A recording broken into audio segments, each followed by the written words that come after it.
Hey everyone, and welcome to another edition of Get Sweaty. This is a very special Monday edition because it's taking place during the holidays, and the holidays fell on a weekend, so we all had our own bit of stuff to keep us busy. I am one of your hosts, Matt Majot, and as always, I am joined by Ben Rayner, 50 Shades of Geek, and Sol Govan. Yes. Woo!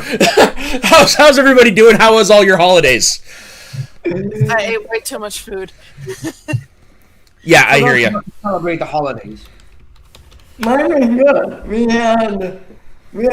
Since we're Jewish, we don't do Christmas, but we do Jewish Christmas, which means we had great Chinese food.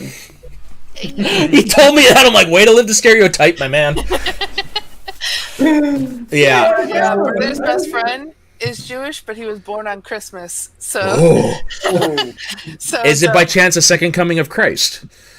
I don't think so. Because remember, Christ was a Jew. Yep. And so his mom does a Jewish Christmas tree for his So a Christmaka? A Christmaka. And what did you do on the holidays, 50? Pretty much the same. It completely passed me by like it does every year. It's always funny to me that we don't celebrate Christmas over here. It's not considered a national holiday, and yet this is where it all happened. So it's kind of Go a figure. weird, ironic thing. Yeah, go figure. So basically, today's list is, well, I'll let Sol introduce it because it was her idea. So the list is our top 5 movies with a majority POC person of color cast. So there can be some white people in the movie, but it needs to be majority person of color. Right. And so based on that, we pretty much all universally agreed that Black Panther, when it comes to historical significance, quality of film, quality of acting, Black Panther is without a doubt number one. So we decided to do the best of the rest, pretty much. But because it's Black Panther, you guys want to talk about it just a little bit before we dive into our lists? I thought we were saving it for the end. Oh, Were we? We can do it now. Yeah, well, let's do it now. Okay. What I was saying earlier too is the thing that really makes the movie for me is that scene at the end with Killmonger saying "bury me in the ocean" because like my ancestors who knew that death was better than bondage, and that always sticks with me even now when I think about that movie, and that's why I think Killmonger cannot come back at all in the MCU because that scene was so important and had so much significance. Well, not just that scene, but really Killmonger's whole entire arc, because he's doing it because he knows people like him are suffering greatly around the world, and these guys can fix it, but they're not doing anything about it. I think that's why he's very relatable as a white guy. Same here. I love the movie.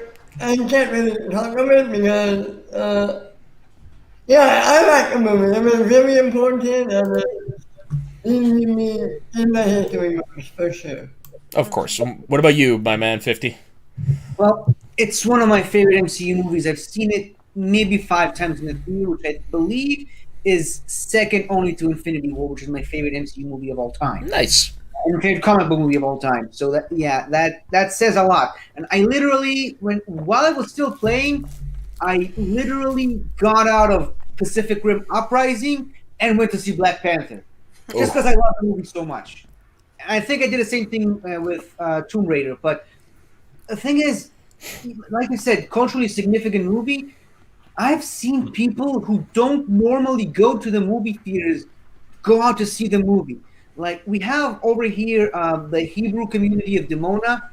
Those are all black people who are extremely religious. They're all vegan on top of that. They don't really interact with a lot of other people. They don't really leave their houses too much. They showed up in droves to see this movie.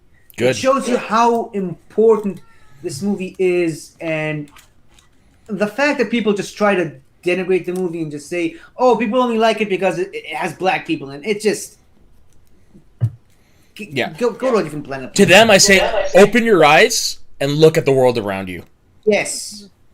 Yeah, exactly. Yeah. And I know, Matt, you and I are in disagreement on this, but I wish they find some way, somehow, to bring T'Challa back. I think T'Challa is too big of an important character. He's such an icon. I'm sorry, but he's bigger than Chadwick Boseman. And I'm not gonna lie, as time has passed since the death of Chadwick Boseman, I have kind of gotten off of that platform a little bit. Like, yes, I would prefer that they didn't, but if they're going to, I want them to do it right. Well, they said they're not doing it for Black Panther 2 so far, which is good. But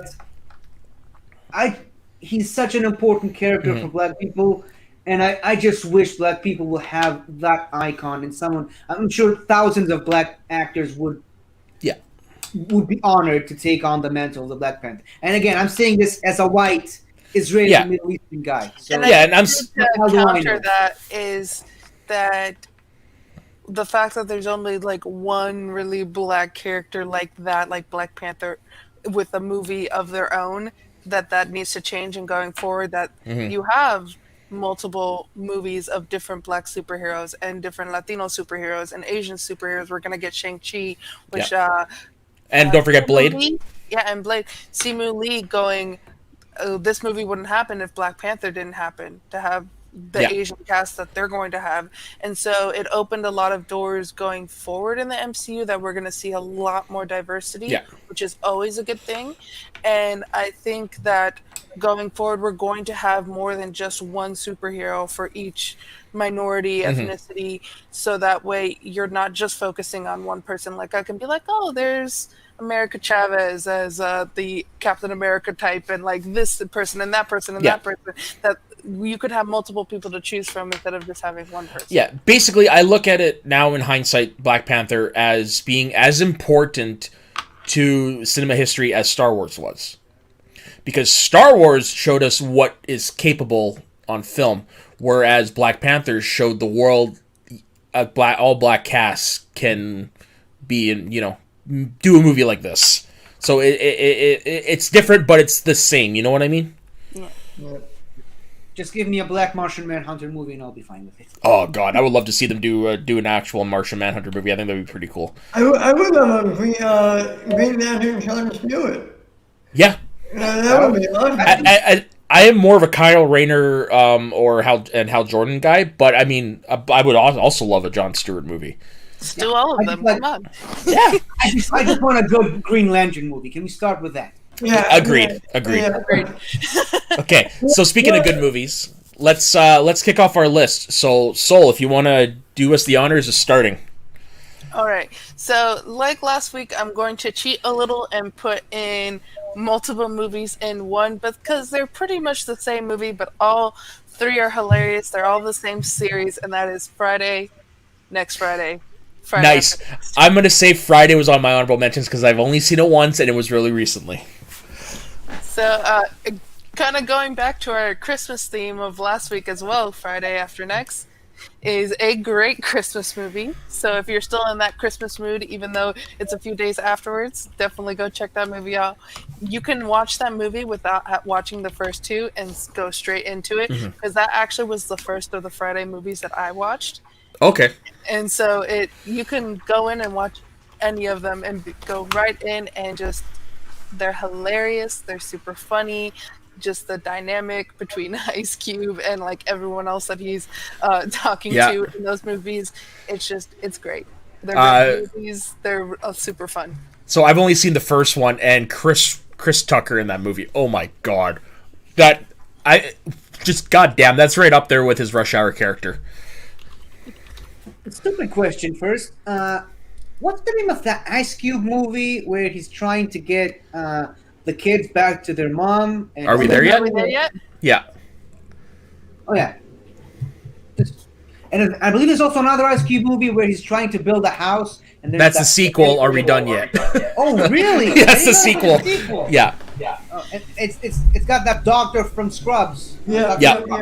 And also in the first movie, you have a young Regina King in there too. So you have her with her start. I was shocked when I saw that. Yeah. And just going, I guess, back to last week where she was in my This Christmas. Yeah. That movie, she was in that movie as well. So Regina King, you just need to go do another one of these types of movies that is recently Yeah. now, because the last time was 2008 that you were in an all-black cast movie. And Really? I didn't realize. she's Wow. phenomenal. And let's not forget the late great Tom Lister as Debo. That man is intimidating. Yeah. No, it's a great cast. Funny as hell movie. I want to watch the other ones for sure. And even like the second movie, there is some Latin stereotypes in the second movie, but it's still hilarious and doesn't bother me. It's it's El Joker. Oh my god. And all of them are called the Yokers, and they have a tattoo across their chest. Okay, I'm gonna watch this later. Okay. 50, what is your number 5? Okay, so one thing I realized while doing this list is how much I'm lacking in that department. There's my fault, obviously, but there's so many people of color movies that I haven't watched. Again, like I said, my fault. It's not like there aren't any of these movies. We just talked about 2 of them that I watched without even remembering what their name is. It's just I just haven't done my part and went out to watch them. And I am planning to fix that mistake. I am going to watch more people of color movies. It's just something I'm planning to do in the future. But Yeah, I thought I'd have the same problem, honestly. okay, good. I mean, I'll save it for the honorable mention. But anyways, my number 5 is a movie that I'm sure is not going to be on anybody's list at all.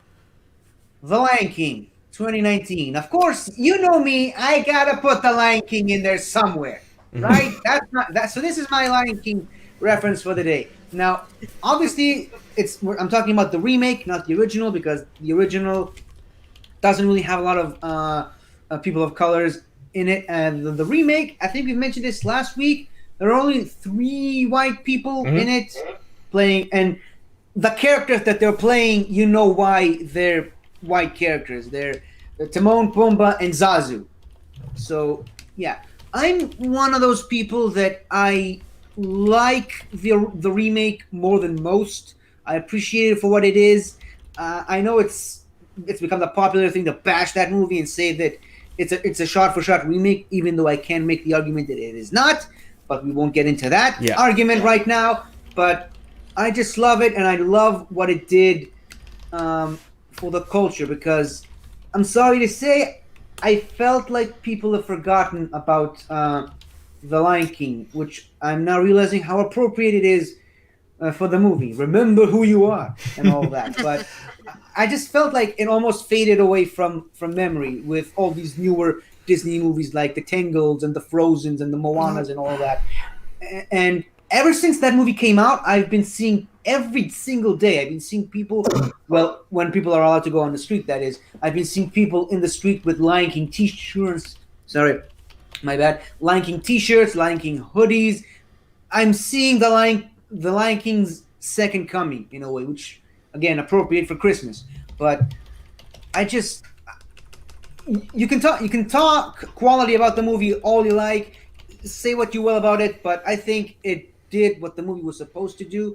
It was reinvigorate people's love of the franchise, and I will always cherish that movie for what it did. And now, having said that, it did took me a couple of rewatches of the remake to really get into it, because first time I watched it, I was like, I had such high expectations that I was never going to meet. So I was a little bit let down by it. Then I saw it again with my dad. My dad cried during the movie, and I'm sorry for kind of outing him. And he was a 57, 58-year-old man. He's fought in wars. That movie made him cry. I saw it again after kind of all the backlash came out and all the negative stuff came out about it. I watched it again with different eyes to kind of see if those criticisms are correct. That is where I figured out it wasn't true. It wasn't a shot-for-shot remake like people say. And the 4th time I watched it, I just watched it for fun. Just to go out and enjoy the movie, and that is where it hit me. Yeah, You've seen it enough for all of us. Yeah, I was going to say, I think maybe I should sit down and watch it again, because I only saw it the one time in theaters. You know what? As much as I don't like the movie, it is visually gorgeous. Most of the voice actors did a good job. I wish they hadn't of. I felt like James Earl Jones was too old.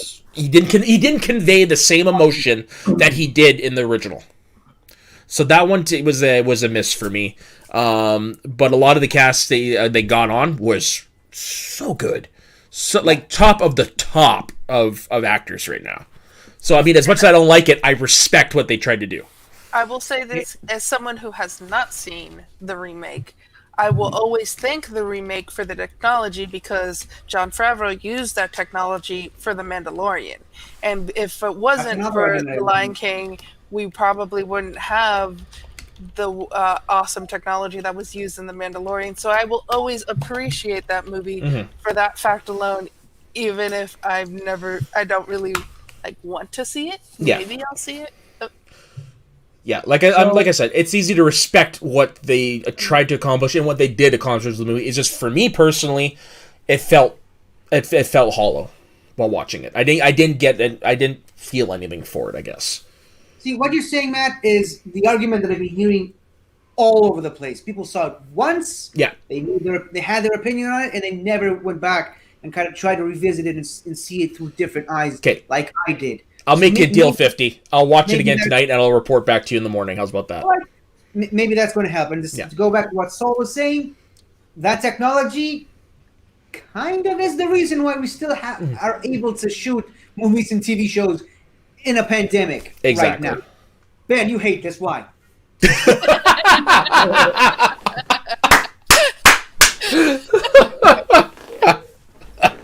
was my attempt at a Harlow. No, actually, I'm right there with you, Fifi. I like this movie. I'm going to tell you differently. I don't need anything about it. Yeah. You didn't make me laugh. Wow, I needed that. Yeah, 50, you directed it towards the wrong person. Other than you, I think Ben's the one who likes this movie the most. Yeah. Because Ben was quiet while you guys were talking, so I saw an opportunity and I took it. And it was a good one. And I didn't want to get into it. No, I was just letting you do your spiel. And yeah, I'm really busy. It might be my favorite remake, but I know it's not as good as the original Lion King. But yeah, I like the movie a lot. I wonder if that maybe plays into why I didn't like it's because I hold the original in such esteem. I wonder if that might be part of it. So yeah, I think tonight I will sit down and give it a rewatch, just because I think it's a good idea. Because honestly, Tropic Thunder felt the same way to me. I did not like it at all the first time I saw it. Then I sat down with my friends and watched it, and it's now one of my all-time favorite Ben Stiller movies. It's so good. That yeah. Yeah, it's so good. So maybe I should give it another shot. No, here's the thing. 50, I like the Lion King remake. But I hate to say, the Lion King original is my number 2. It's not my number 1, it's my number 2 favorite Disney movie. My number 1 is Beauty and the Beast. And I put that remake behind the Lion King remake. Oh, Really? There's a list right there. Ooh. Top 5 Disney Renaissance movies. Because that's a lot of movies to choose from. Yeah. I love that idea. Yeah. That's She's like more It's cartoons. the best time of Disney ever. bookmark it. I'm 100% with you on that, 50. And if you want to watch a good documentary on that time, I recommend the documentary Waking Sleeping Beauty. It is done by, I can't remember his name right off the top of my head, but he is one of the founders of Pixar. He's been involved in a lot of those movies, and it interviews everybody that was integral to that time of Disney. And what's beautiful, it's all voiceover. All you just see them talk about it over clips from that time, and it is one of the best documentaries I've ever seen, and it is on Disney Plus if you guys are interested in watching it. It's called Waking Sleeping Beauty. He's doctor because he's I don't know what role he has in Pixar other than being like the director of all of the great movies. Like, yeah, right now. Waking Sleeping Beauty. Who directed that? By the way, Ben, to go back to what you were saying, Lion King is my all-time favorite movie of all time. Beauty and the Beast is the second. Okay. Favorite of all time. Okay. see, for me, and I guess this is going like preview. If you come back to watch the when we eventually do this, Mulan and Aladdin are just my top two. Okay. I love those Okay. so much. Aladdin's up there. Lion I, King's up there. Beauty listen, and I'm the trying Beast to is up say there. something. I'm trying to say something. So I love, like I said, Beauty and the Beast, second favorite movie of all time. Aladdin, definitely up there. Love The Jungle Book. I think the remakes did a much better job making a movie. They're not necessarily my favorites, if that makes Although- sense. Yeah, I hear you. The remake One was- thing that got to me that I didn't even think about until someone said it is that the remake of Aladdin, that it is set in the Middle East, but they were using a lot of Bollywood dancing and a lot of Bollywood costumes that didn't match where it was supposed to be set. And that to a lot of people of Arabic descent, that was kind of insensitive to them. Technically speaking, Agrabah is a fictional country, and Yeah. it's sort of in the middle of, like, between the Middle East and Yeah. India, completely ignoring the fact that Aladdin is a Chinese story to Yeah, begin with. and we're And dealing with an Jafar all-powerful is- genie. Yeah. Yeah. So there's all these combinations of Aladdin is different a complex. That's why the theory that Aladdin is actually taking place thousands of years in the future, in sort of a dystopian world. I've heard that theory before. It's a fun theory. Yeah, I have not I heard don't that. That's agree with it interesting. personally, but it's a fun theory. yeah. But before we go That's why they down have this all these rabbit mixture hole, cultures. we should probably go to Ben's number 5. Thank you, Soul. Yes, because I mean we could be on this for a long time. That's what the after show is for. Yeah. Yeah, pretty much. My number 5, Undercover Brother. Not on my list. That's my number 4. Oh, Okay. So, Okay. do you want to wait? Do you talk Oh about yeah, it? you could start it off, and I'll piggyback off of you. yeah. Okay. I mean, it is a funny movie. Would you call it a parody of a black exploitation movie, or I don't know what kind of genre it's talking, but it's a great cast, really funny, and yeah, I just like this movie. And it plays with stereotypes in such a brilliant way, because like you have the stereotypes of the black characters, but then you also have stereotypes of the white characters as well, like them liking mayonnaise to like a ridiculous extent, and white she-devil like bringing him like an entire jar with his sandwich. So I've never seen this movie. Me neither. And everyone's names. Oh man, I have to go to the IMDb because in this movie is absolutely hilarious. But Ben, you can keep going. I mean, I don't know what they did do a good job. I don't want to say making fun of these kinds of movies because that's not what they're doing, right? No, A little it's, bit yes and no. yeah. So like, you have. So Eddie Griffin is undercover brother. Then you have Mr. Feather, White She-Devil, Sister Girl, Conspiracy Brother, the chef. Well, Smart it is Brother. it is a parody of the black exploitation Oh, movies. yeah. It's a parody Yeah. of black exploitation, but it's taking kind of that spy genre and giving it a little soul, and it's not to be confused Yeah. with me, but and it's just like I said too, it's playing with stereotypes in a very smart way. That it's not offensive, but and everyone, it's kind of one of those like everyone's getting made fun of. So it's making those stereotypes for both black people and white people in the movie, and it's just absolutely hilarious. Like for example, you have the Sister Girl and White She-Devil get into a fight together. And so at first it starts as a badass fight, and then in the middle of it, like you have the white people and the undercover brother sit down and like get popcorn and drinks, and it's like they're watching two women fight. So they were fighting originally, but then like, oh, these two women are fighting each other. How hot is that? So then they're like sitting down on the couch with popcorn, like watching it like it's a movie. And so it's just, it takes those funny things. It's kind of like what's that Mel Brooks movie? I guess you could Blazing Saddles. Blazing Saddles. It puts it in the vein of Blazing Saddles or Spaceballs, in kind of like that way that, yes, it's a parody, but it's also like it's a good, funny movie on its own as well. I will say this. I will also say this. This might be my favorite Dave Chappelle character. Conspiracy brother. Yeah, he plays Conspiracy Brother. So it's a person that always like makes a conspiracy out of everything. Kind of like going into recent times, like, oh, 5G is going to give you coronavirus. Like, it's kind of like those like conspiracies that it's going to. So he's conspiracy brother, and then there's also smart brother, and he's the tech guy who does everything.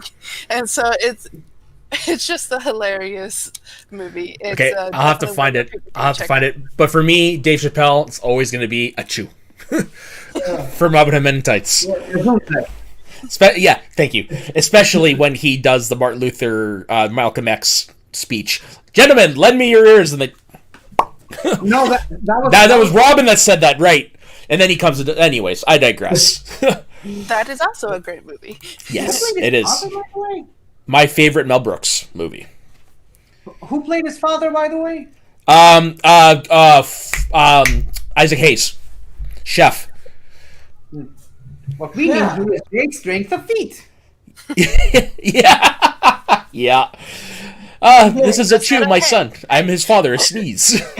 Hey, ho, ho, ho. Damn right. We're men, manly men. We're men in tights. Yeah. I love that movie. Matt, number 5. Coming to America. Yes. Okay. Okay, Soul, you're number 4 then. Oh, you don't want to say anything on Coming to America? No, he's a punt. Oh, it's a punt. Oh, okay. That's right. I'm forgetting the rules all the time. So yeah, my number 4 was Undercover Brother. So we'll go then on to 50. Okay, I'll just take this moment to acknowledge my frustration. Robin Hood Men in Tights is no longer on the Israeli Netflix. Fuck you, Israel! Thanks. Fun story, I believe it's the first movie I saw in this apartment. I had this whole big party with some friends from work. We all got together because I finally got this new apartment here. And we were just browsing through Netflix. I didn't even have Netflix at the time. It was a friend of mine's account. Yeah. One of the people showed up. He was like, what movie can we watch and have some pizzas and have some fun? I was like, dude, Robin Hood Men in Tights. Only me and someone else had seen it at that time. No one had seen it. And, like, we all went crazy about it. It was one of the best. Okay, one, I feel bad for people who haven't seen it. And 2, one of the funniest scenes is when Rabbi Tuckman is explaining the circumcision. Half off! I'll get 2. How do you do it? He does this like, I forgot I already had one. Okay, what is your number 4, my man? Okay, so my number 4 is, speaking of punts, I am assuming this movie is going to get punted by someone on this panel. Coco. Yep, punt. Okay. Not the person I was expecting, but fair enough. It's in my honorable mentions. Oh, okay. Hey, back to you. I have a Crazy Rich Asians. No, honestly, I forgot about that one. Did make my list, but it's a great movie. My number 3 as well. You guys. Yeah. There you go. It's a good movie. Yeah, I really like it. It's not my favorite rom-com, but it is a really well-made movie, and it is a great story and a great villain and a mother-in-law, a great side character with Aquafina. Mm-hmm. I think so who plays the wife and the main actress. Who is that? Give me a minute. Yeah, I'm let me- on. I don't know his name. I But know. I think too, if it wasn't for COVID, we would have Aquafina Sans, because man, has she been killing the game? God, Asian Ellen, so funny. Constance Wu. Constance Wu, Right. yes. She is great. But yeah, Crazy Rich Asians is such a good movie. It is another type of fish out of water, except for it's someone of like regular means like us, like going into the life of luxury. And I feel too that like if I was in that world, I'd be like, I have no idea what to do. And then I love too when they're making the Dumplings? dumplings, yeah, where they were like, oh, you tuck the baby in, and goes, oh, I learned it with Aunt so and so, and it was like, and you put the Botox in, and then you pinch. Yeah. And but the thing too is what made me excited about In the Heights as well, other than it just being Lin-Manuel Miranda and the music is awesome, is that it's the same director as Crazy Rich Asians coming back for In the Heights, which that just a little preview to probably be talking about it more next week. So I'm kicking myself for not including this movie because I do enjoy it. It says I didn't think about it, but what I love most about this movie is that even though it is predominantly about the Asian culture, the themes are relatable to all cultures. Yeah, we've all got the crazy mother. Well, not all, but everyone's got a crazy mother-in-law they got to deal with. Everyone's got insecurities about where you come from and stuff. So it is a universally relatable movie. That being said, I loved being able to see more of the culture that they presented, because that is something that is quote unquote foreign to me. So to see just how beautiful that part of the world is, and to see the customs, like you were just talking about the dumpling scene and stuff like that, like it's an amazing movie. The mahjong scene at the close to the end where she's playing with who would eventually become her mother-in-law, but at the time she left the son because, again, spoilers, but it's because she goes, I don't want him to suffer from being ousted from his family kind of moment. And so it's one of those, like, I love him enough to leave him.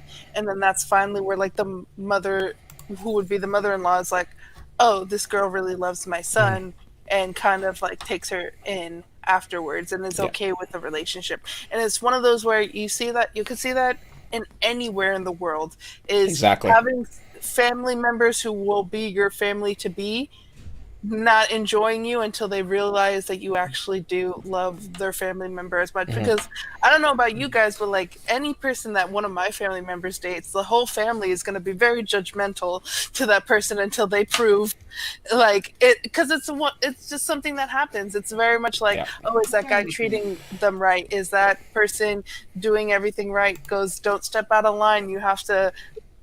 And it's just kind of one of the things that happens. And I think that's just all cultures. French Canadians definitely sure as hell do it. I know firsthand. It's not a story I'm going to get into, but I might be wrong, but I think it is a movie that introduced this country to Henry Golding, right? Yeah, it was. Yeah. And you have Henry Golding is just. See, that's how I feel about Gemma Chan, who played Astrid. Okay. She's a gorgeous looking woman. Someone for everyone. Right? Not a movie I need to watch. Not a movie that's not on Netflix. Well, time to raise up the Jolly Roger there, 50. Oh, I know that. Okay, whose turn is it now? Is it mine? Yours. You're number 4, I believe. Yeah. Hidden Figures. Probably a punt. Nice. Oh, I didn't even think about that movie. That would have totally been. Yep. Yeah. Now I'm gonna make it one of my honorable mentions. I love that movie. Yeah, I'm gonna do the same with Crazy Rich Asians. No, Hidden Figures. It's pointing out something to me that I didn't know, and that was just how important women, especially African American women, were to the NASA space program of the 60s. Had no fucking clue.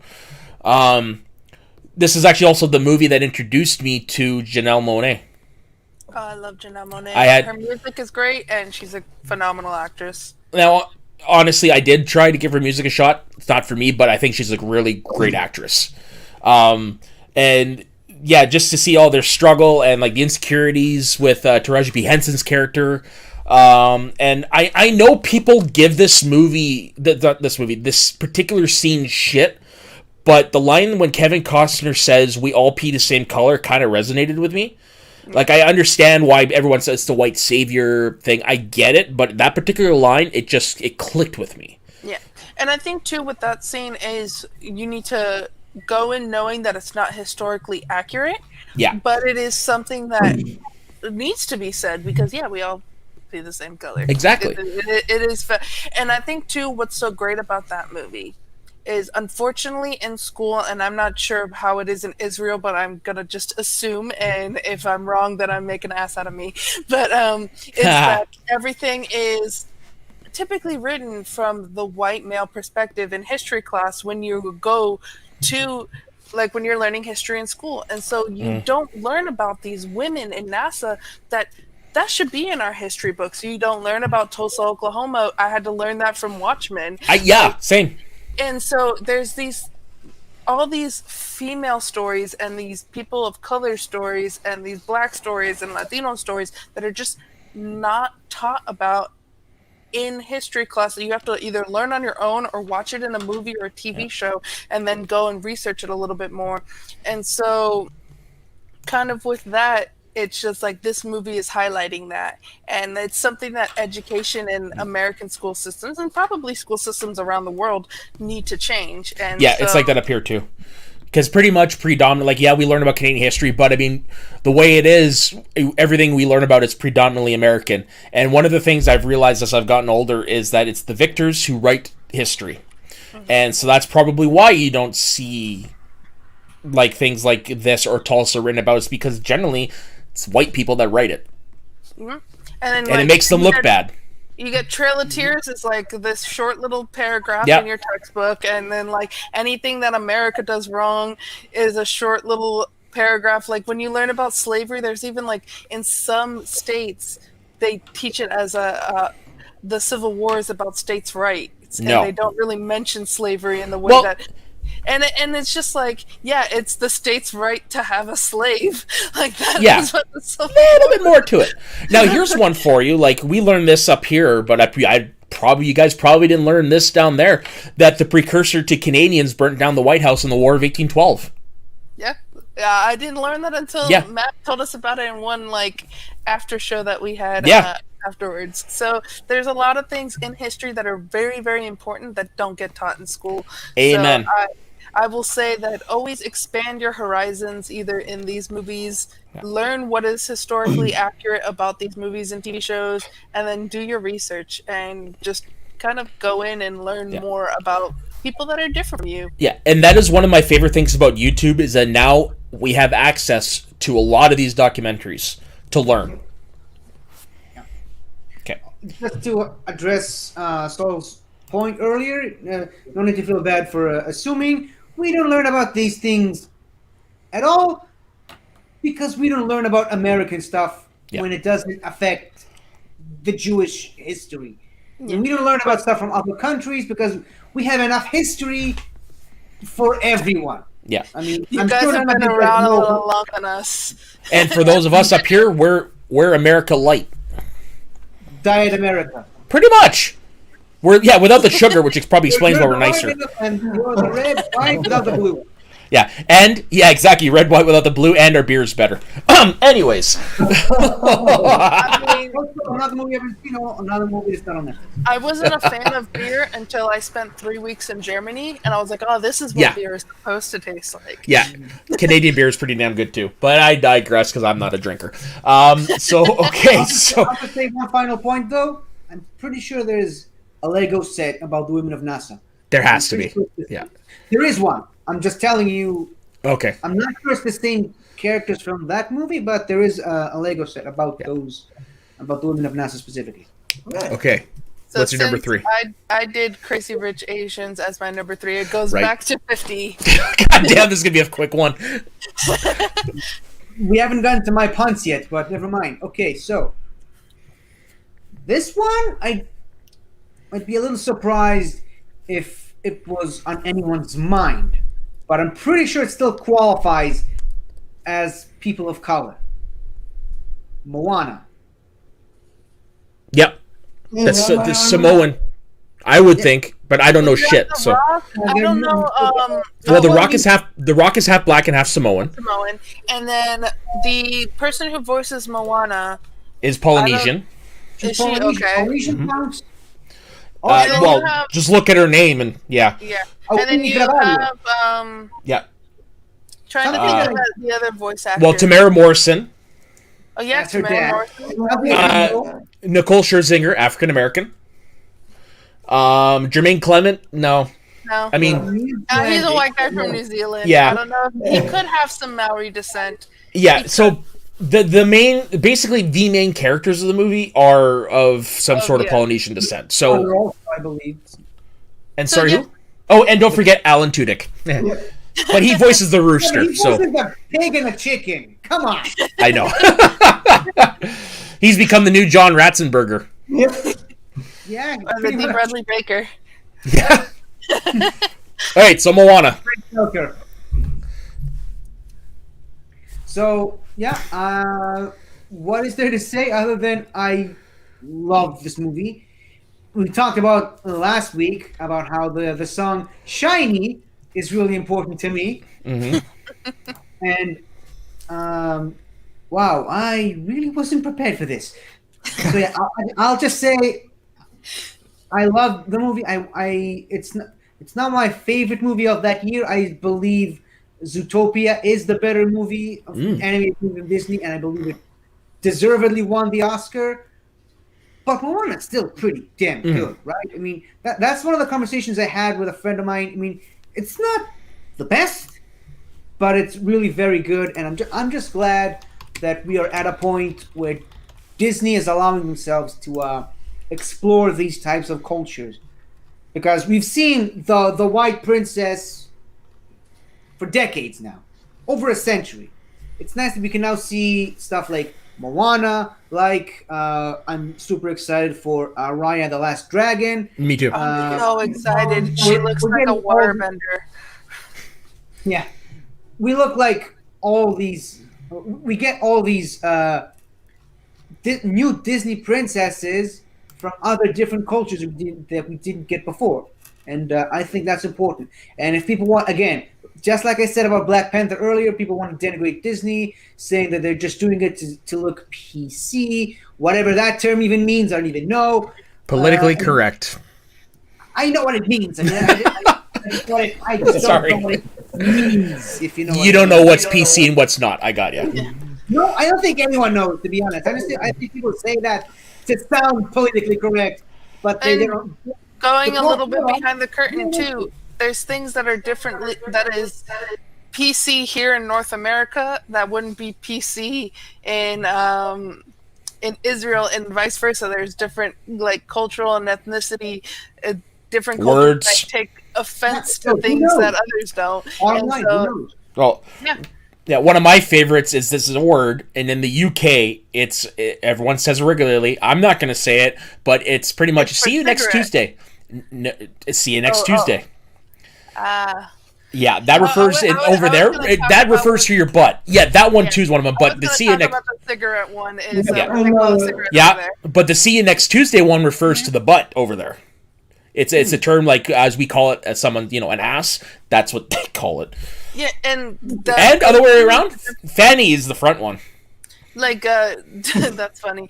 Like there's different dialects, and I think too like you can get yourself in a lot of trouble depending on what Spanish you learn. So Yep. if you learn a certain type of Spanish in school and then you go to a country, that you can get yourself in trouble because we have different bad words and we recycle what is normal everyday words in one country and make it a really, really bad word in another.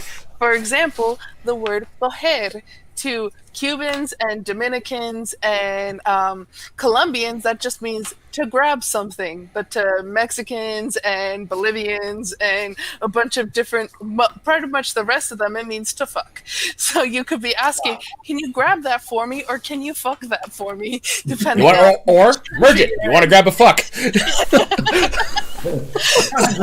it's just like, Fun fact, words mean different things in different countries. Fun fact, also, the F word, not considered a bad word in Israel, because it's not considered an Israeli word. Yet somehow shit is considered to be a bad word, which is also not in Hebrew. So yeah, so it's like poop, really? Okay, Ben, what's your number 3? My number 3 is an odd one. Came out in 2010.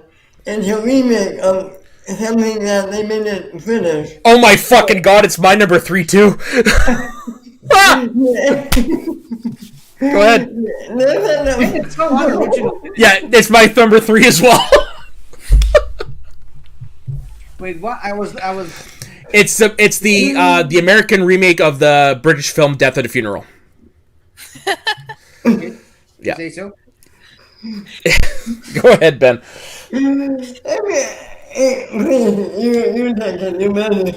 Okay, so I'm gonna say up front, I actually like both versions of this movie, but if you want to learn how to remake something from a different culture, this is an example of how you do it, because they took the basic the premise is the same, but they made it reflect the African American culture.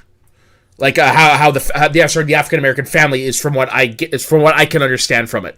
So they definitely switched it to the point where it's relatable on this side of the pond. Whereas, say the TV show Death Note, that anime, it didn't translate well into live action just because it just didn't work. In Seattle, you could have just had it in Japan. Right? Yeah, but with this they Americanized it, and it worked. And I mean, the cast in this movie is phenomenal. Like, I mean, Peter Dinklage replaces his role from the original, and then you've got Chris Rock and Martin Lawrence as the brothers. Regina Hall is one of the wives. Danny Glover is an uncle. You've got Keith David as the Reverend. Tracy Morgan is in it. Zoe Saldana is Kevin Hart. And then for the white characters, you've got Luke Wilson, Peter Dinklage, and James Marsden, who plays the role of Alan Tudyk, who gets completely schmammered. No, this is how you remake something from another country.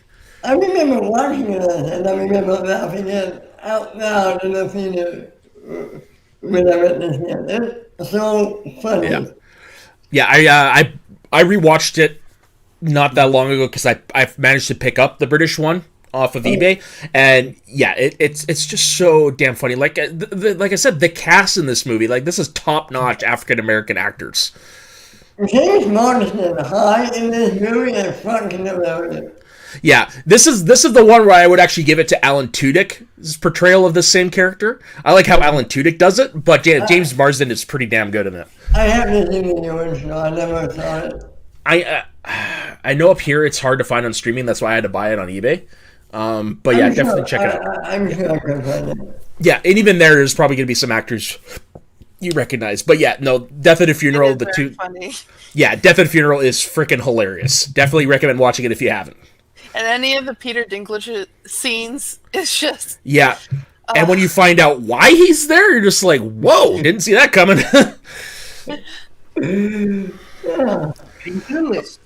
Yeah, okay, so that was my number 3 as well. So what is your number 2, Sol? I haven't had a chance to talk. That's the first one I've had a chance to talk about. That's mine. So no, Hidden Figures. That's right. Yeah. So my number 2, because it wouldn't be me if I didn't put a movie in that was in Spanish. And I actually, fun fact, so I know 50 was watching, but on John Roca's Christmas special that he did on his YouTube channel, different patrons and people afterwards went up and on the StreamYards and answered questions to win gifts. So I won Armageddon for answering the correct movie, which is this movie, Y Tu Mama También. Oh my God! This came out at a very peak time in Matt's life. I'm just gonna leave it there. Did you enjoy the opening scene, Matt? Oh, there's a few scenes I enjoyed. So you have Diego Luna, Gael Garcia Bernal, these two young boys. Good to see babyface Diego Luna before he becomes Cassian Andor. And I forget the name of his character in Narcos. But yeah, you see Diego Luna, babyface, no beard. And so you have these two boys. They're going on a trip, a summer trip, and they invite the wife of Diego Luna's characters, who's Tenoch is his name.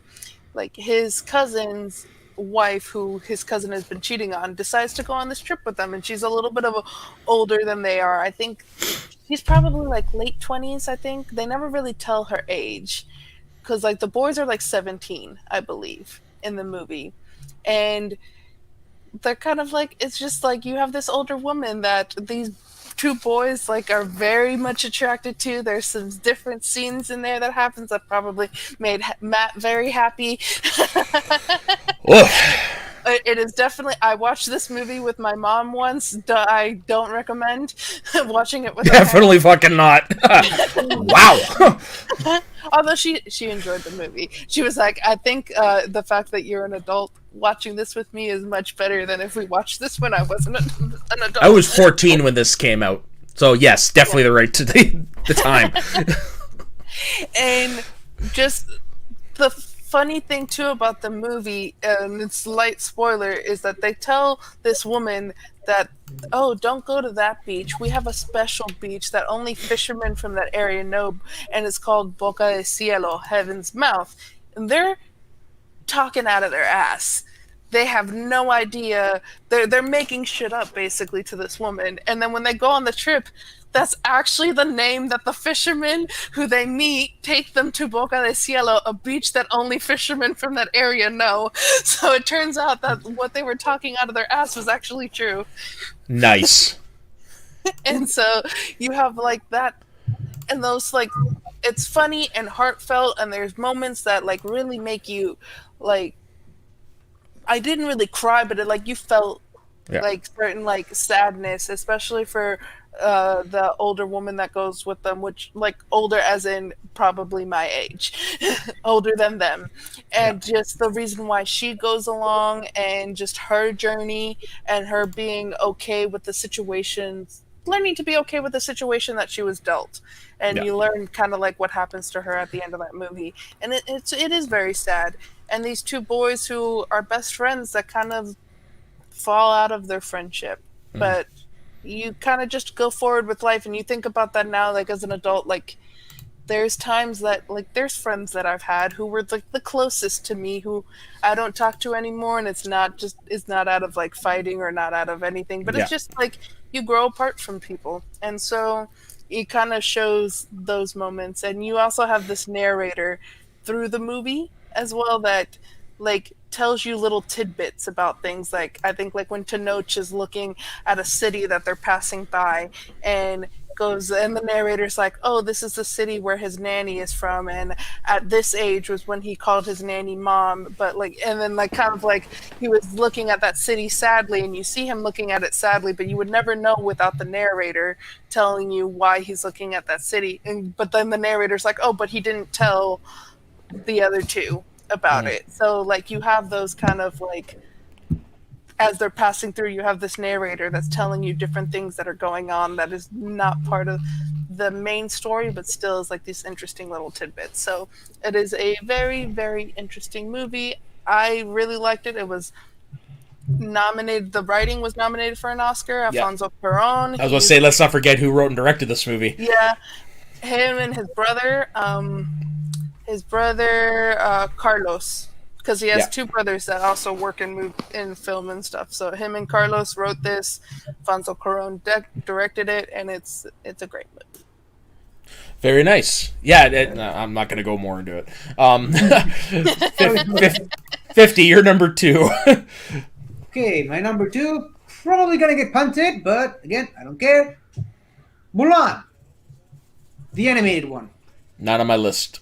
Never mind. Okay, so Mulan, going back to what you said earlier, the top 5 Disney Renaissance movies definitely gonna be on there. One of my favorite movies, and this goes into just an argument that I am trying to push all the time. She is a badass character, and I do not care that she is a woman. I don't care. She's a badass character. She kicks ass. She's a great character. She's a heroine in her own right. And that's the bottom line. It doesn't matter if she's a man or a woman. And in this movie, it matters even more so because she's a woman trying to be a man, and she's basically outpacing all of the men in her group, essentially. And again, it's a military movie. I as someone who's been in the military, I know how these comparative things can happen. So yeah, I understand the cultural significance and cultural importance of the movie, the story that it's based on, as well. I'm one of the few people who actually really loved the remake. The remake Me too. came out this year. Nice. It's actually, I believe, my 3rd favorite movie of the year, which is a spoiler for when we'll do the top 5 movies of 2020. A reason I won't watch it, but it has nothing to do with the reason why other people don't watch it. You mind to put it in the private chat? Because I'm actually curious. Well, I can. It's mainly because they thanked China and the Chinese government in their in the credits, and they shot this movie in the Xinjiang region where they have concentration camps for the Uyghur people, and that those people, there's more Uyghurs that have died in that region from concentration camps. They just passed the numbers that the Nazis have killing Jewish people, and it's not talked about enough. And I was gonna say, I've never even heard of this. So I will not watch this movie for that reason, and Mulan is my favorite Disney movie, and I will not watch that movie for that reason. I respect that. Okay, I watched it on, obviously. You guys didn't know, so I'm not going to fault you. Yeah. More than that. And I'm not going to fault people who do know, because, I mean, there's always people that can separate, and there's certain things that I can separate, but I'm not able to separate that one. I get it. Yeah, I mean, no. It's totally fair. I'm not judging. I'm just saying. If people like it, they like it, because I hear criticism for the movie for other reasons of like just people not liking the movie just quality wise. Where's the music? Yeah, I can't speak to that because I didn't see it. Yeah. Well, I'm confused. Tiffany, are you talking about the new one or the old one? I'm talking about the old one. Yeah, The original one. Yeah. The original one is my favorite out of the two, but I'm just talking. I just took a little bit of a break to talk about the remake. Okay. And I'm talking about the original one is on my list. We just took a little bit of a break to talk about the remake, which I did enjoy. I did like the criticisms of why Mushu wasn't there. If you watch the movie, you know exactly why he's not there. He just wouldn't fit the tone of that movie. Meanwhile, they brought in this, the elements of superpowers, but I digress. Yeah, but like I said, those elements that they added in there, and Mushu, totally separate things. I do like the music though, the sweet, because I listened to it. Because this was one of my most anticipated movies until like that fact was dropped in, and then I was like, nope, not watching it. The music is great. Okay, so something I was trying to say earlier, but I got interrupted. Sorry. You know how Disney kind of forced people to pay $30 to watch it. Mm-hmm. I watched it on the pirate side of things, so technically I watched it without supporting the best way for this. Maybe you should consider that yourself. If you're not going to watch it because you don't want to support that side of the movie, you should probably consider other alternatives. There are benefits to doing it the wrong way. I mean, I'm a little hypocritical because I still have Disney Plus and I watch Soul and all those other things, so it's still the same company. But I guess I'm not going to ever fault anyone for watching a movie or anything of that line. It was just like that one where it was just like, this was my favorite Disney movie growing up, and I was just very disappointed. It was like a broken heart. It's like I just need to stay away from it. I totally understand. Yeah. That's why The Lion King is the best remake, because it wasn't filmed in any controversial location. You're not wrong there. I watched the remake. It made me want to go back and watch the original, which I did the very same day. And I believe that's the hallmark of a great remake, when it reinvigorates your love of the original. The original, like I said, still my favorite. I love that movie. You have the amazing, incredible Ming-Na Wen as Mulan. Yep. She also has a bit of a cameo in the remake, but That's true, she does. It's at the end, right? I need her skincare routine because you see just how she looks in The Mandalorian, and it's like, girl, you look so good. She hasn't aged a day. She has this condition, not aging. Yeah. Natural anti-aging. So going back to the cast, I was going to talk about the cast. We have Master Miyagi himself as the Emperor of China, Pat Morita. Damn it! I looked up the cast. Hold on. And I wanted to be prepared for this, and it's just been such a crazy day. Yeah, so you've got Miguel Ferrer as Shan Yu. Let me just stop you right there. A Latino character, a Latino actor playing Asian character, still qualifies as person of color. It's not necessarily the right color. Yeah. Harvey Firestein is Yao. That's a white Jewish man. Yeah, that one. That's why specifically why I looked it up. Yeah, and then Eddie Murphy. Eddie Murphy, of course. But then everyone else is for the most part Asian American. Well, except for the grandmother. That's June Foray, who is the voice of. I remember that. And of course we've got Donny Osmond as the singing voice of Shang. Oh, I didn't know that. Yeah. Remind me who plays the father? James Hong, who is in a lot of frickin' movies. I will just quickly bring up his image so you will know who that is, but you will recognize this face. Okay. This guy. Is there someone drilling? Oh, yeah, somebody's doing something up above me. Oh, I know that. I definitely recognize Very that. recognizable face. But I believe the advisor of the Emperor, is he voiced by George Takei? The Emperor? The advisor. No, George Takei is one of the ancestors, one of the ghosts. Oh, Yeah. the head ancestor. That's right.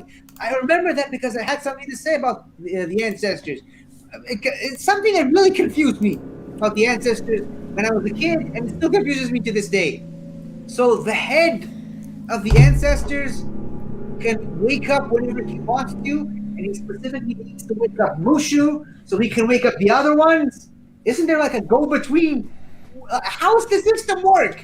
And like, the family clearly Mushu is important to them because they pray to him. They put that burning thing on that plate. Yeah. Aren't they going to notice that the dragon statue is gone when they go to pray? Like, how does that work? I mean, aren't they going to notice that the dragon statue outside is also destroyed? Yeah. True. What? But like I said, the whole system of this guy has to wake up. He has to wake up the statue. The statue, once it's woken up, he has to wake up the. Can't you just wake everybody else yourself?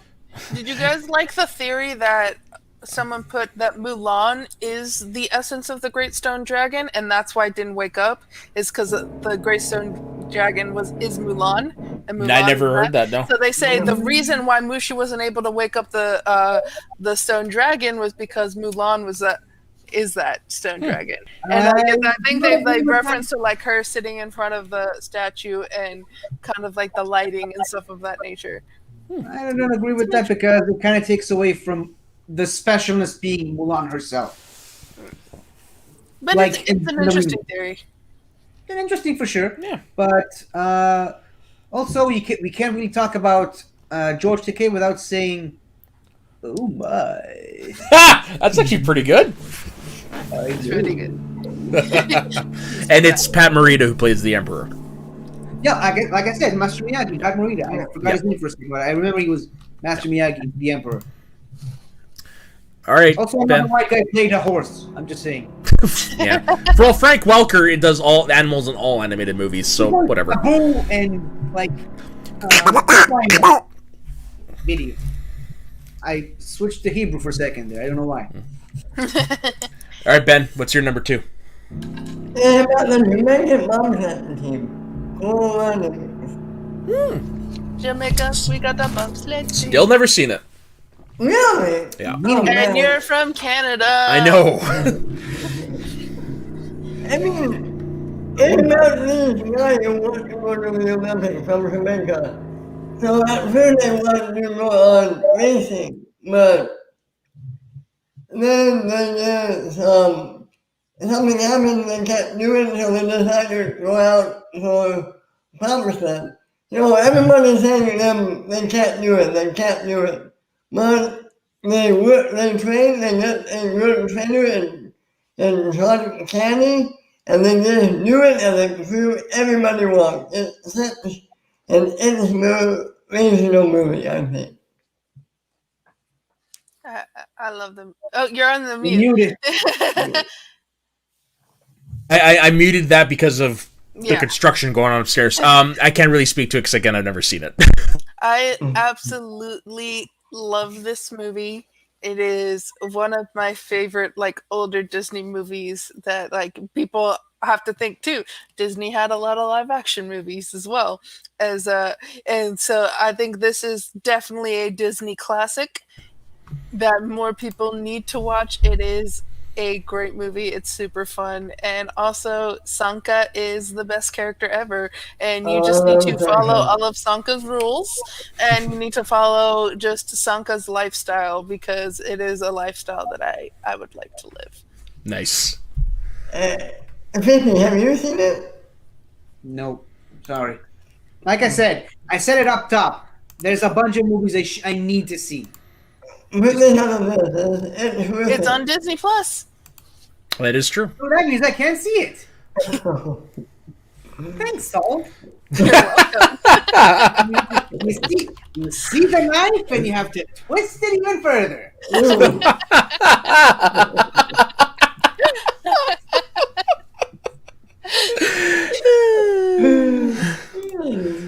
Okay.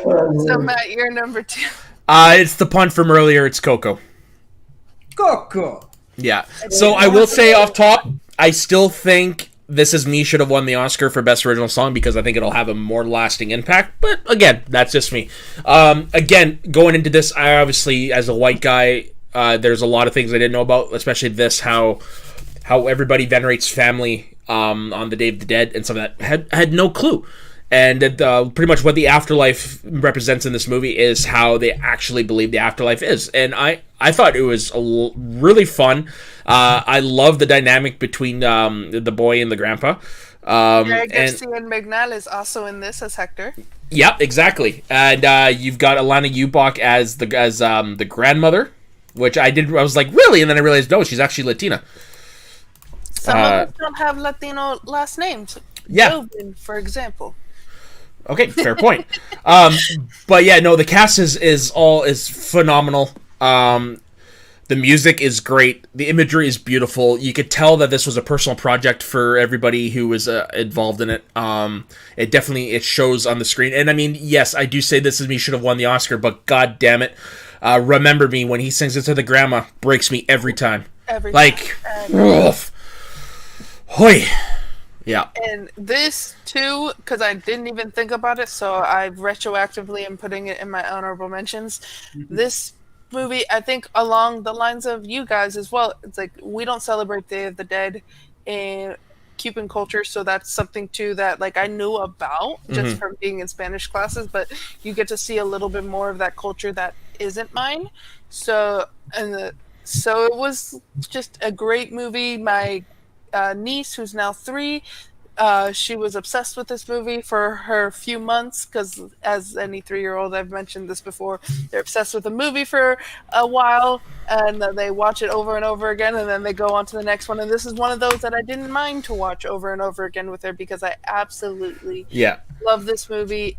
Cry every time with that scene with Miguel and the grandma, the great grandma. What is it they call her in the language? Or they just call her Coco? Yeah, they just called her Coco. But yeah, grandma in Spanish is abuela.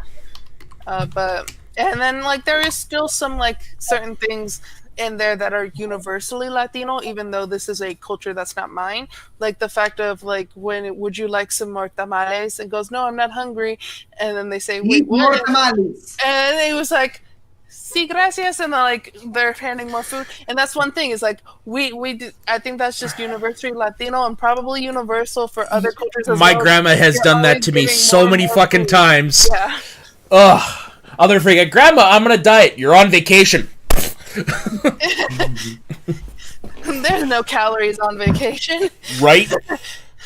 So one of the things I loved is like when they're going to the big mansion in the afterlife was the cameos they had from famous Mexican people, and probably the one that popped me the most was seeing El Santo, who is a legendary luchador wrestler, and to see him in there was like right on.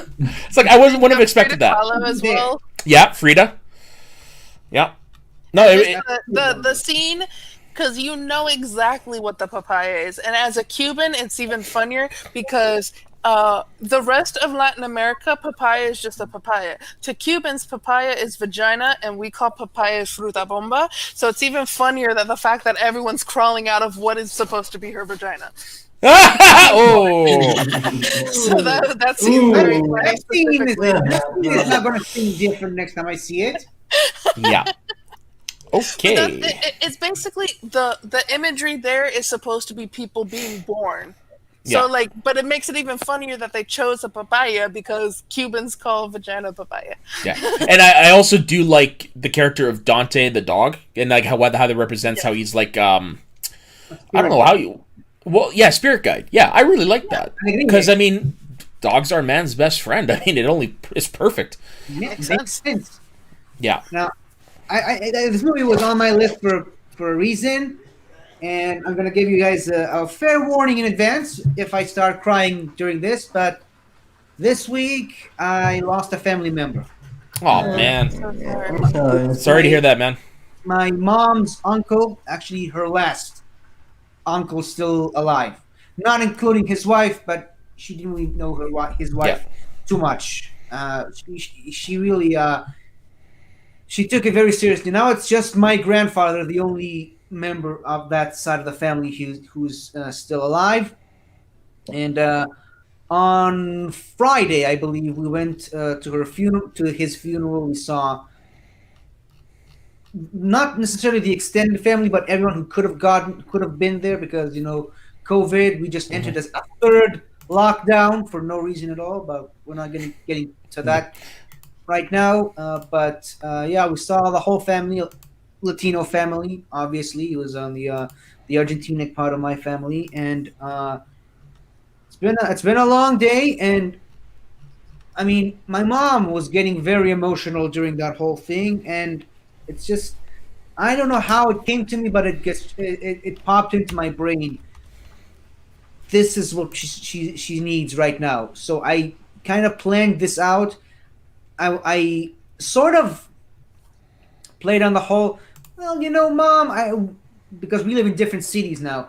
I don't get to see you that often today. I'm very hungry. We didn't get any chance to eat. You want to come over to my place to have something to eat? I kind of played on that. And, she's a mom. Obviously, she's going to say, okay, sure, let's do it. So I kind of used it as an excuse to put Coco on. And I was like, Mom, come sit with me. Come on, let's watch this movie. I think it'll do you good.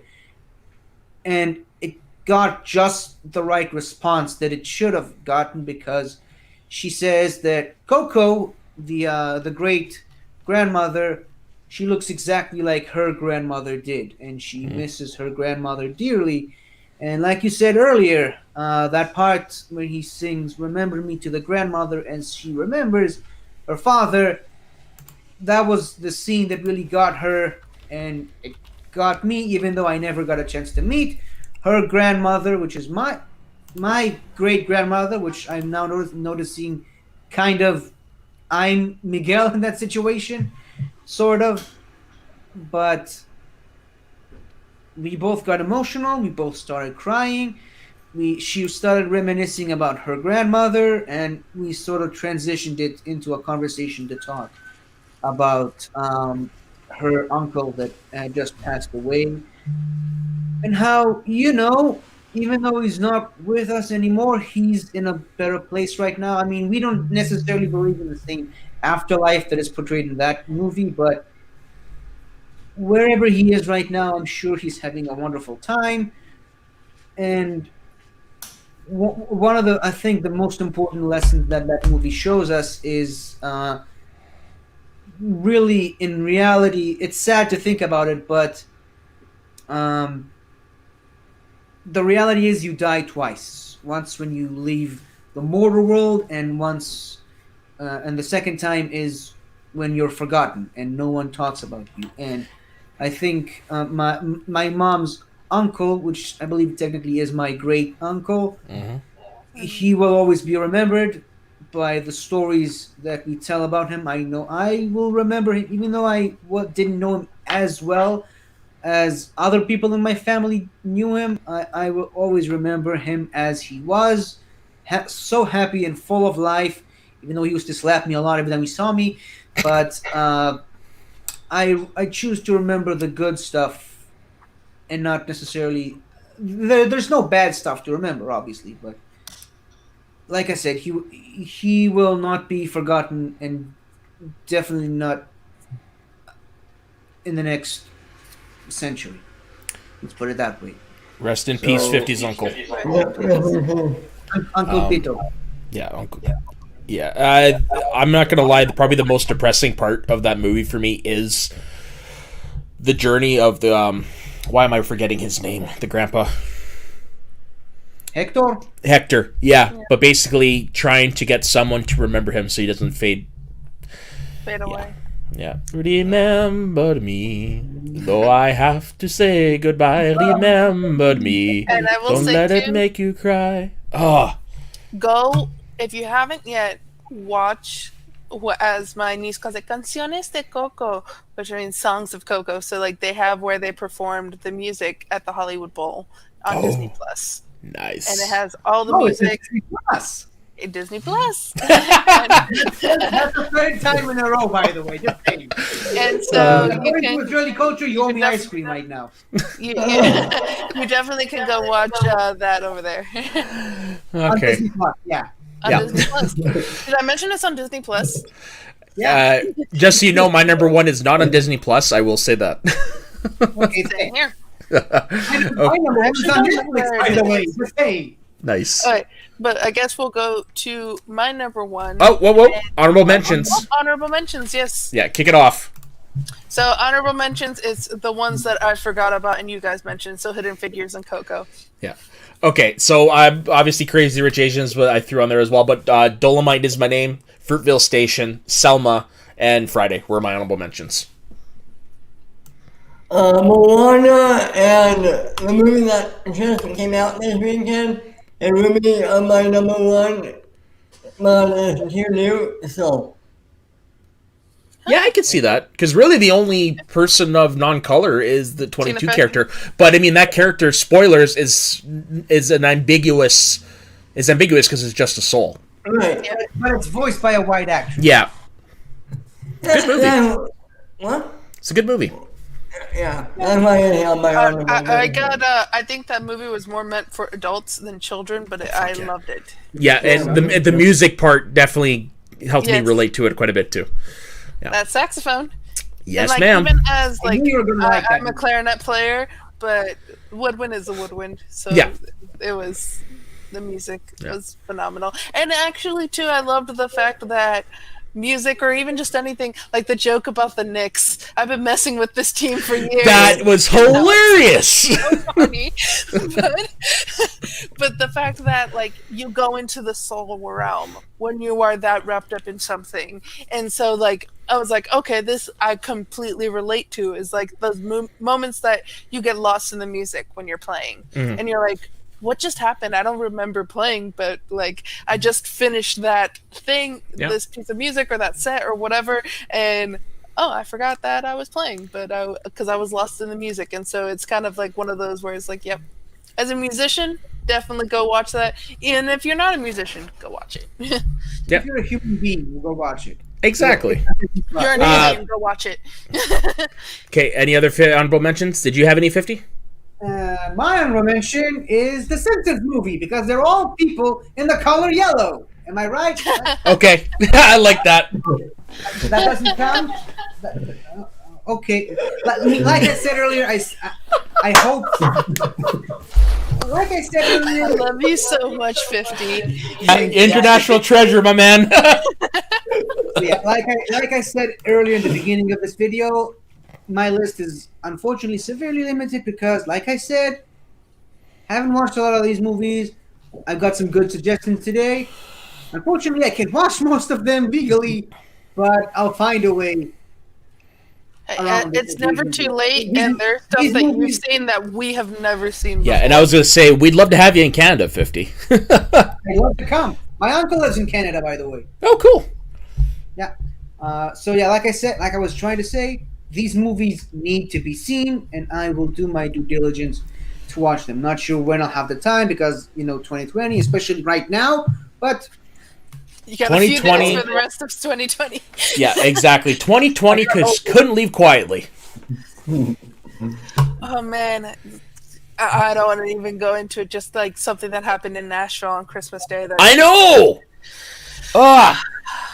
And not just that, like, the famous people we lost and stuff like that. It's like, god damn. And I mean, like, it's not like 50, but someone I knew passed away from cancer 2 days before Christmas. I just found out yesterday. Like, I went to school. I've known her youngest son since 8th grade. I played D&D with her oldest son, and we played in the community band together for years. So it's like, I found that out. I was like, woof.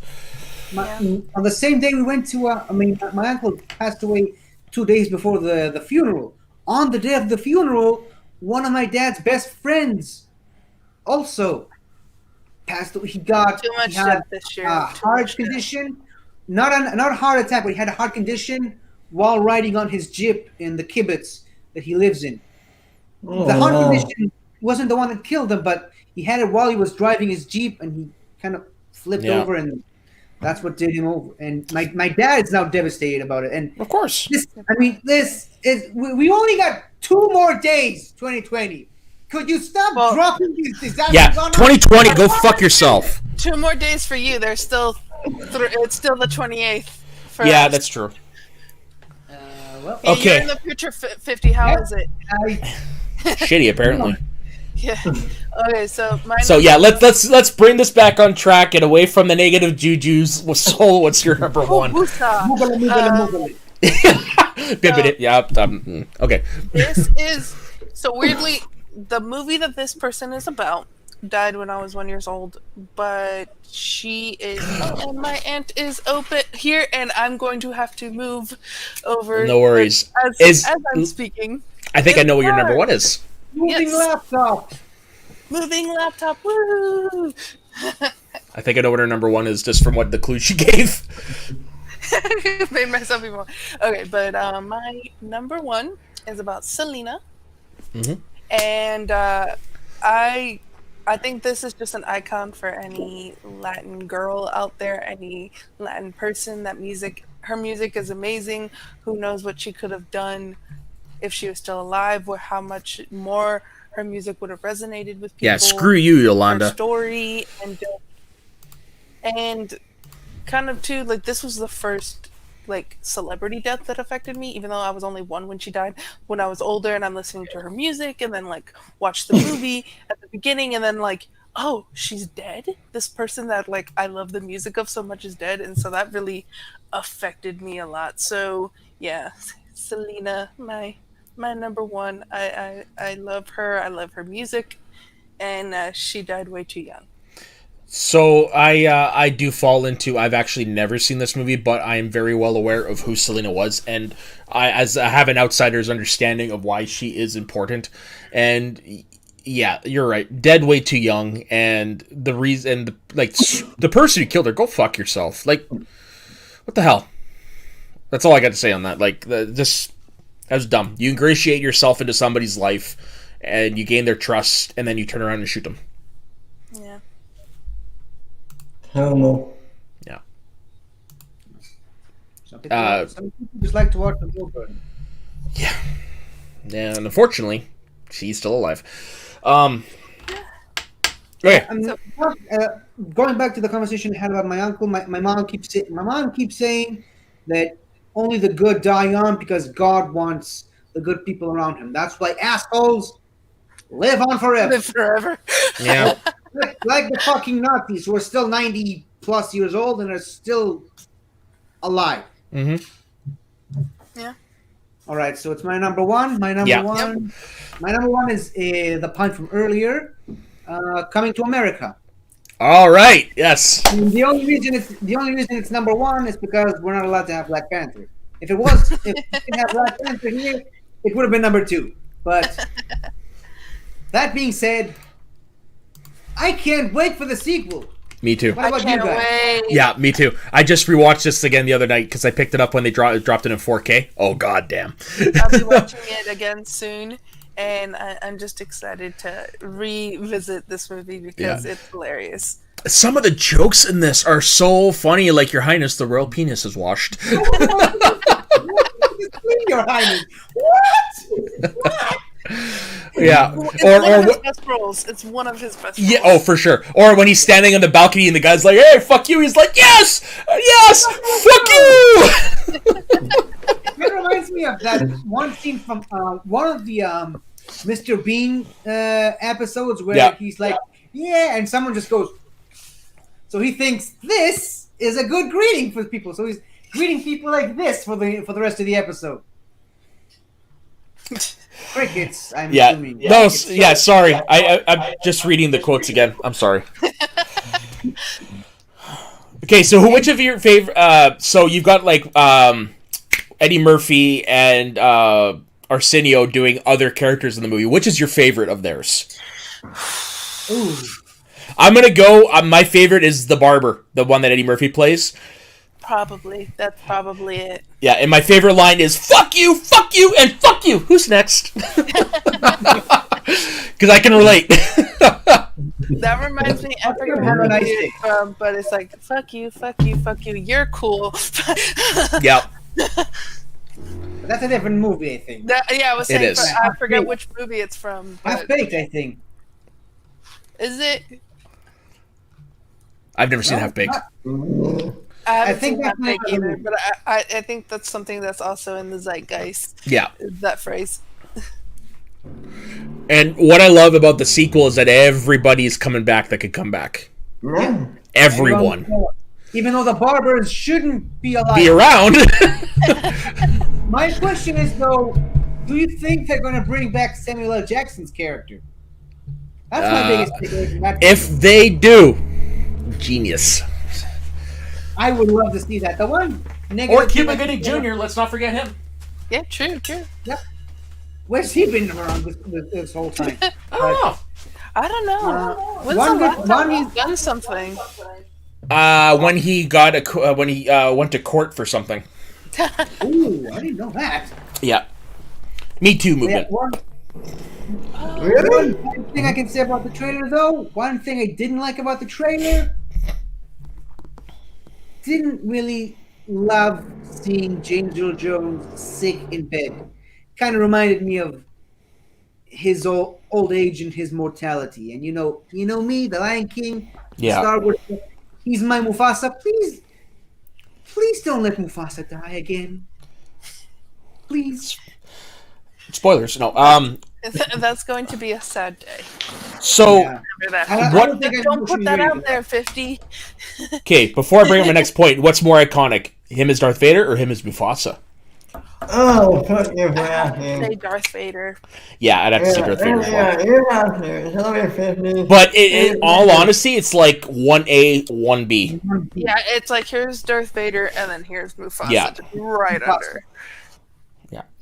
Now, my thing is like, well, the one thing I'm curious about is how they're going to explain how he has an illegitimate son that nobody knew about. Like, why did he sleep with this girl? When did he? Played by Leslie Jones. Okay. I'm so Okay. excited. I'm so excited. Yeah, me too. for this movie. I'm so excited. Okay, Ben, you're number Mr. one. Ben. My number one is completely random. I don't know why it's my number one. If you were asking this today, I would have changed it to so, but I think it's a retelling. Guess who? With Rooney Mac and Ashton Oh, Kutcher. yeah. It's a retelling, really? Yeah, isn't it based on Guess Who's Coming to Dinner? I'll look that up. Makes I'm sense. I'm pretty sure. It's like Aunt Mother's reverse. Missing, principle is this.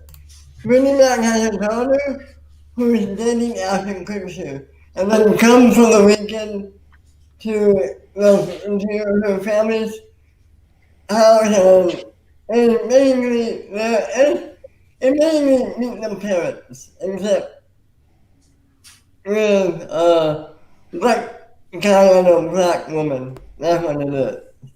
Okay. It's a really funny movie, I think. I have not seen this one. Me neither, and I think it's because it came out around a time for me that Ashton Kutcher was kind of everywhere, and I was like, Yeah, I get that. He's not really a better actor than people give him credit oh, for. of course. What I was like that him show? in, what was that? Was it No Strings Attached? Or was that he was No in? Strings Attached, and there was another one that came out around the same time that was exactly like that. Yeah, which with Mila Kunis and Friends with Benefits. Timberlake.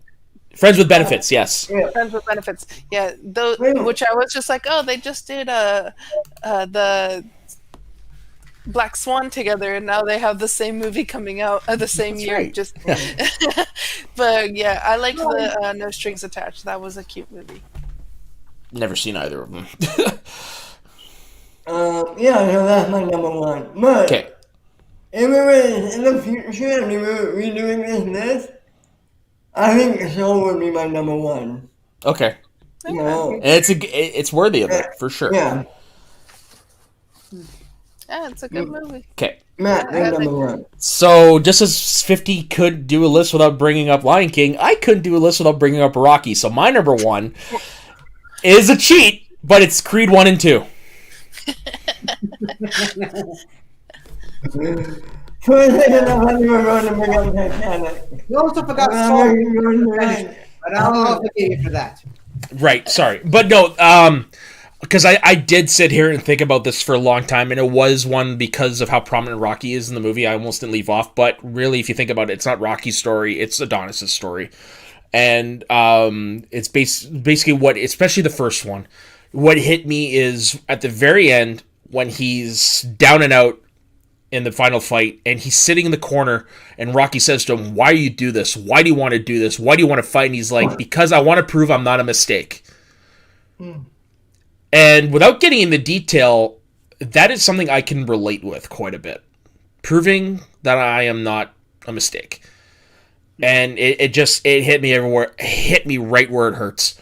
And then, of course, the sequel one, taking revenge out on Drago's son. Can't go wrong with that. But no, the first one is definitely, as much as Black Panther is Brian Coogler probably his crowning achievement, I would make an argument Creed is just as important as Black Panther when it comes to his filmography.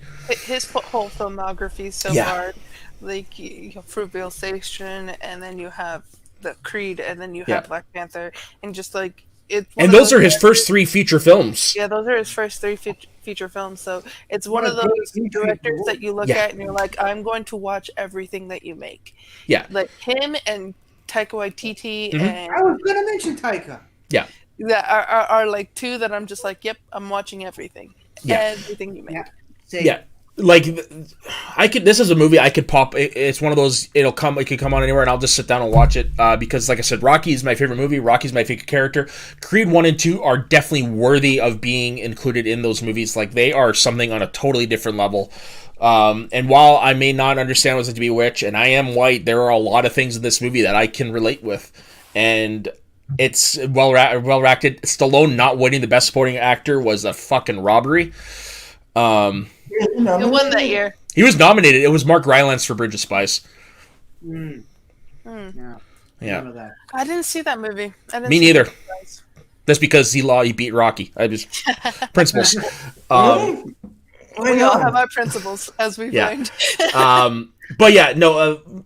This is my favorite people of color movie, and yeah, yes, I'm cheating by putting number 2 in there as well, but primarily the first one. Hey, I cheated first, so it's okay. Yeah. Okay. I cheated with my honorable mentions. Yeah, that's true. Okay, so anyone else have something to say about Creed? Great movie. Creed took, I don't want to say dead franchise because Lucky Moment was so good. Yeah, but it was dead in the sense there wasn't supposed to be anymore. Right, and he revived it. Yeah. And I can't wait for Creed 3. Yeah, me neither. He revived it in a way that nobody would have expected. You come at it from a peripheral character who didn't really exist until this movie. And of course, the whole Rocky timeline is a little effed. But hey, movies. Yeah. Because to make you happy, my goal for 2021 is to watch all of the Rocky movies. Right on. To make you happy. Right on. And you will not regret it. You really like 5, huh? I really do like 5. The more I think about it, I don't understand the hate. I really don't understand the hate for 5. Yeah. I'll never understand that. Okay, maybe they don't like that he fought in the street in the last one. So what? It's never been about the fights when it comes to Rocky. It's been about the emotional journey. And that one is about him losing everything and trying to come to grips with that and find where he belongs. Like, he can't go in the ring anymore, so he's trying to do it with his other guy's eyes, and it ends up backfiring in his face. I can't remember. Is Mickey Gordon in that one? No, Mickey died in the third one. No, I know. I had a ghost. Don't you see him in the flashback? Oh yeah, this is the one where just get up, you son of a bitch, because Mickey loves you. Yeah. Man, I might go walk. I have a suggestion. If on SCN Live they ever do something again like they did last week when they brought James Lavario on, if they ever decide to do that again to bring on a fan and Harloff is there, you gotta talk to him about Rocky 5. Yeah. I have to, because I to see that. I do say it is at the bottom of my list, but I mean for me that's a hard list to rank because I love all the movies so much, but it's one I'll never understand the criticisms for. I'd love to see you and Harloff have a civilized conversation about that. Well, if I ever get big enough with Schmoes of the North, you never know. we all have movies like that. Yeah. Yeah. I think going back to Creed, I think Creed and Cobra Kai stand as definite proofs why all these people saying, "Oh, if it's a dead franchise, leave it alone. Don't bring it back." Yeah. This is why you should at least give it a try. Amen, brother. It's not going to end up the same way as Creed or Cobra Kai, but it always pays off to at least give it a shot. Amen. And my thought process with it always is, if there is a reason to come back, which you can always find a reason to come back. Was there a reason to bring back Cobra Kai? No. The reason to bring it back could be because you love it so much that you have a way to bring it back. Well, so the reason can be something, but I'm saying like the creator has to have a reason that they want to bring it back, and that is not money oriented. So if it has to be out of love. Yeah. And when they bring it out of love, then you actually create something that everyone's going to want to watch. I was actually just about to bring up a similar point because these are two great examples of what you said, 50, but the both common denominator they both had. Bad examples. Sorry? I get that. I realize that. No. I was going to say the reason why these two are two of the more successful examples of them working is because both creators have emotional connections with the franchise. Ryan Coogler grew up watching Rocky with his dad, and he's got a lot of great memories of it, and he did it pretty much for his dad. The guys who did Cobra Kai, they grew up with massive fans of the series, and they wanted to do it right, because let's face it, the next Karate Kid wasn't a great way to end it. To be fair, I right, like that movie, but I get it. Yeah, it wasn't a great way to end it. Yeah. To be fair, I agree with you for the most part, but I will throw in J.J. Abrams and the Star Wars movie. He was a fan, and we saw how those came out. Hey, but they honestly, I think they hit better for more people than they don't hit for certain people. You know what I mean? And I think J.J. Abrams is really great at restarting something, but not at finishing. Exactly. For example, like Star Trek. Star Trek 2009 is a great movie. Same. And I'm going to say Force Awakens as well. Force Awakens is a great movie. Mission Impossible 3.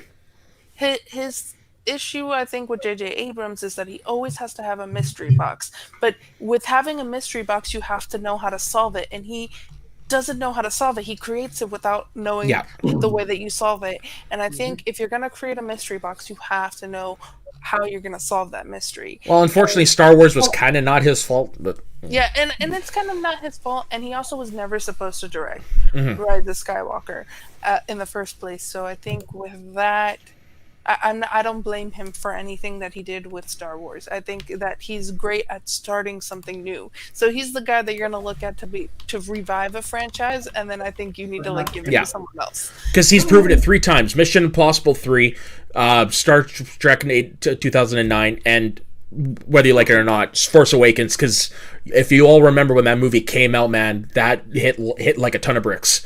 Okay, one more thing. I don't get the hate on Mission Impossible 2. Me neither. I liked it. It's the weaker of them for sure. It's the weakest one. But I think in the same vein of Tokyo Drift in Fast and Furious is one of the weakest ones of those movies, but I still love that movie. Yeah, it's definitely got stuff that you can enjoy. It's an inch. I wouldn't have gone with John Woo personally to direct it. But that's just me. Okay, we can talk about it. Yeah. Go back to Ben's point. On the flip side, someone who did also came to Star Wars with love and passion for it. 2 people, as a matter of fact. Jon Favreau, Dave Filoni, The Mandalorian. Oh, The Mandalorian. Exactly. They're examples, but they're also bad examples. Yeah. Like people saying, stop making Star Wars stuff. You're beating a dead horse. Look at The Mandalorian. No, you're right. You're right. You're right. And to go back to Saul's point, I'll quote Peter Pan on this one: "Never build a cage you can't escape from." That is true. And on that note, this is the end of our list. So Jordan is coming back next week, and he's given us his topic, which is top 5 most anticipated films of 2021. Now, I got to figure out what movies are coming out in 2021 before I make my list. I have a Good. Yeah. So that is the man's list, and this should be interesting because there's a lot of movies that have been pushed back that are supposed to come out next year. So, let's see if they still come out. Right? Yeah, and you're right. That is if they still come out. Come on, Black Widow. Yeah. Okay, so, Ben, where can everybody find you? You can find me on Twitter at Ben2 every Sunday right here with me, 5 people. Every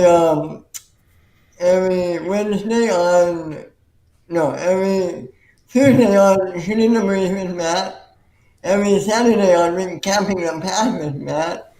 And every Saturday on Mount to Slow Down by Slow Down to Slow on a different channel. Hey Ben, I'm going to send you something into the chat. 50, where can everybody find you? You can find me on my channel, 50 Shades of Geek, and my second gaming channel, 50 Shades of Gaming. I'm really doing a lot of stuff with it right now. I promise next year is going to be different. It's end of the year stuff. Also, I'd be very appreciative if you can check out my Patreon. I'm building a Pokemon game based on Israel, and it's a lot of fun. Right now, there's not much to share on the Patreon stuff because my artist is taking a break for the holidays. But I promise that starting from next month, we'll see some nice, fun artwork to share of new legendary Pokemon, and I'll just try to pepper in more of these special artworks throughout next year. So next year is going to be pretty big for me in my game. I'm hoping to get at least a version of it by the end of next year, but it's all going to depend on the Patreon. If the Patreon is going to be the tipping point of whether or not this game gets off the ground next year or 2023. That's right on. Yeah, it's people come join me on the Patreon. Join me. Pretty limited, that's all. Soul, where can everybody find you? You can find me at SoulGovin on Twitter, at soul.k.govin on Instagram. You can find me here every Sunday on Get Sweaty with these lovely people, and welcoming Jordan back next week. You can find me every Wednesday on Soul Talk. It comes out every Wednesday night on the East Coast. I think it's more afternoon on the West Coast, or so depending on where you are in the world. And go check those episodes out. I have some cool people on, and I hope to have all three of them on let me do it this way. 3. There we go. On the show coming 2021. So I would definitely be honored to be on there. You could find me at Instagram and Twitter at soda_the_saxman. You could find me at pretty much everything that Ben said, because we do a lot of shows together. You can also find me on my other channel at Schmoes of the North, where we sit down and we break down the weekend in Schmoedown news and then interview people from in front of the camera, behind the camera, anyone related with Schmoedown. The latest one we just dropped was with Jeff Snyder, so definitely check that out because that came out right after the Spectacular, so he has some thoughts on what went down that match. And also, 2021, we're over at Schmoes of the North. We are going to be coming out with a lot more content. We had a brainstorming session last night on what we want to do for 2021, and we have some great ideas for shows. I might have a new one coming down the pike. I haven't quite decided yet. We're going to have some shows on TV. We're going to pretty much diversify, and we want to bring to you the best content we possibly can. So thank you very much, everybody, for joining us. Don't forget to like and subscribe to the Media Sways Network channel because of all the great shows that we do over here. And we will see you all next week. So long, smash cancer, and stay sweaty. Yeah. And smash 2020. Yeah, go fuck yourself, 2020. Happy New Year, everyone.